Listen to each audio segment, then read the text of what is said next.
So I'm going to start with a story to help understand the dying process um, for children. And lots of times we don't share what's going on with children, and the fear of the unknown, it makes it a little bit worse. So this is a case study, and I hate using the case study because it sounds so clinical, but this is an amazing story of a young man whose mom was dying.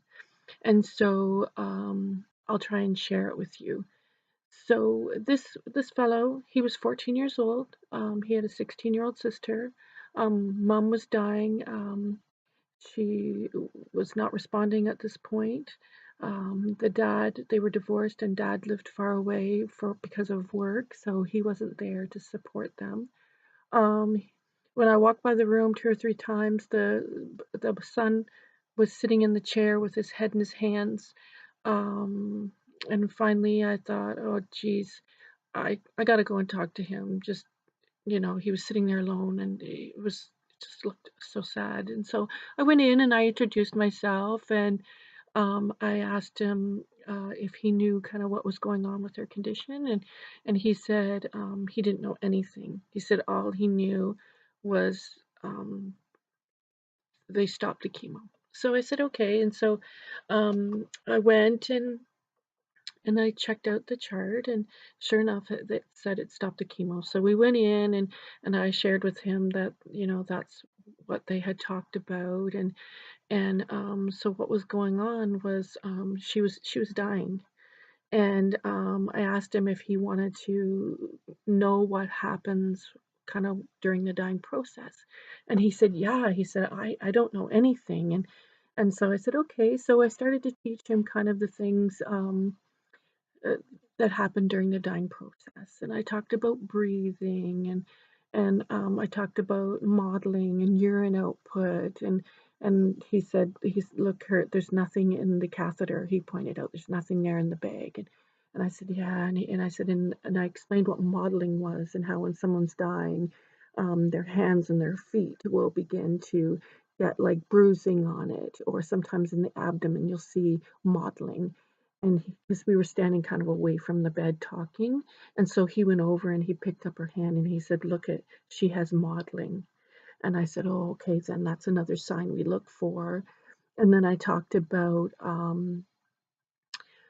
apnea. So I said, sometimes when someone is dying, they will breathe and then they'll stop and then they'll breathe again. Sometimes there's gurgling along with that breathing, but at this point, that's not really distressing to the person that's dying.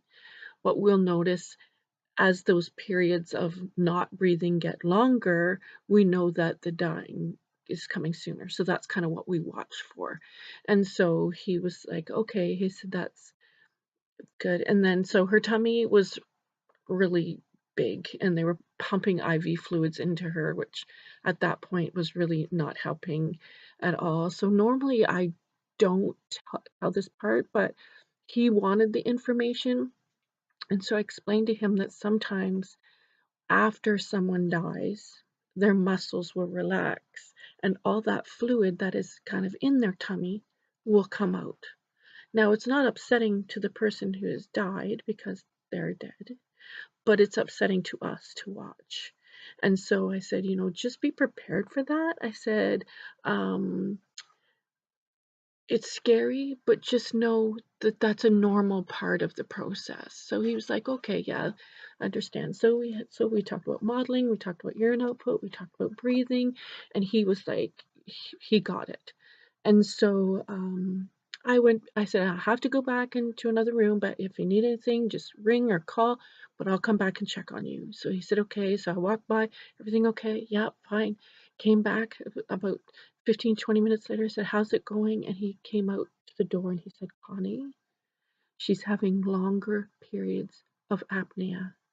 And I went, "Oh, wow. Okay, that's good information." But my heart was just full because he listened to everything. He needed that information, and that was helping him kind of say goodbye to this person that he loved more than anything in the world. So about another 20 minutes went by and he waved me in. His sister was there. The grandma and aunts were still planning and doing stuff in another room. And he said, Connie, he said, I think she's gone. And so we stood there together and we called Bella. I didn't leave them. And sure enough, she was gone. And what, of course, when I got some towels out, being prepared, that fluid that was in her tummy started to come out. And the sister stood up, and she was really upset. And the brother reached across, and he took her arm, and he said, "It's okay. That's normal. Don't be afraid." And I was so proud of him.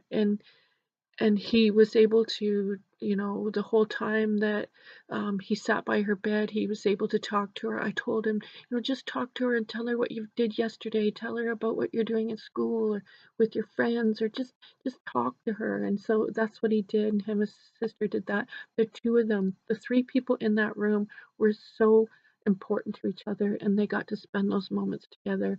And that will help in the healing process after her death. That will help them.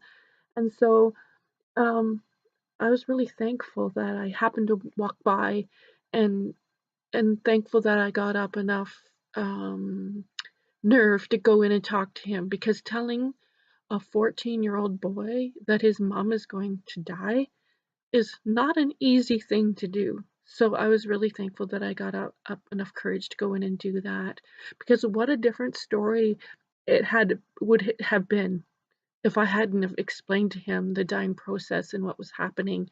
He would have been absolutely terrified. Her sister would have been a mess. But they were together, they helped each other, they supported each other, and they were able to say goodbye and I love you to their mom, which was important as well.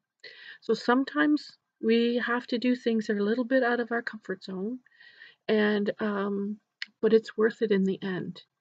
And so this is an example of that mom was going to die, whether we wanted it or not. It was happening. But to support those children and to take the fear away and explain everything that's happening at their level and as much as they need to know, that's super important. So that's one story, and I've got a few more kind of ready to share. So I'm going to stop this one, and then I'm going to start another one in a few minutes.